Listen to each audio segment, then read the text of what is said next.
There was a week in 2021 when the center of the basketball universe was in Denver, Colorado. It was the middle of Nikola Jokic's first MVP campaign. He was playing some of the most creative and entertaining basketball that we'd seen in years, perhaps since Steph Curry first came onto the scene. His incredible passing highlights were becoming a nightly occurrence.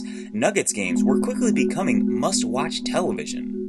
Jamal Murray was also coming into his own after having just torched the Western Conference in the bubble months prior, including two 50-point games against the Jazz in round one and a handful of other 30 or 40-point performances on their way to the Western Conference Finals.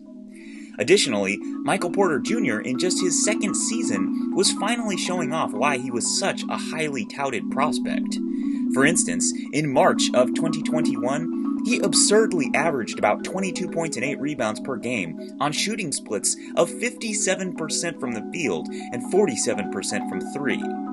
Suffice it to say, the Nuggets were rolling, which is why their addition of Aaron Gordon of the Orlando Magic was so exciting. He was the perfect complement to those three offensive juggernauts, or at least it seemed like he would be in theory. But then they finally started playing together, and the results were better than anyone could have imagined. It was only about a week when the four of them were all together on the court before Jamal Murray devastatingly tore his ACL and was out for the rest of the season. But during that week, they resoundingly went 4-0, defeating the Hawks by 24, the 76ers by 9, the Clippers in LA by 7, and Aaron Gordon's former team, the Magic, by 10. It was a dominant stretch for the newly formed core in Denver. Such a dominant stretch, in fact, many analysts claimed they would have picked the Nuggets to win the NBA championship if they could have stayed healthy. Throughout their stint together, the foursome had an off-the-charts effective field goal percentage of 63%. That was fifth out of 653 other eligible four-man lineups that year. But as I said, Murray's injury unfortunately took them out of contention in 2021, and then he never saw the court at all this past season.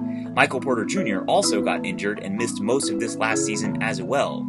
So that short-lived run in March and April of 2021 is still the only time we've ever seen the four of them on the court together. But with all of that being said, the foursome, including Jamal Murray and Michael Porter Jr., will supposedly be ready to go for the upcoming 2022-23 season. That makes the Nuggets one of the most intriguing teams in the NBA by far.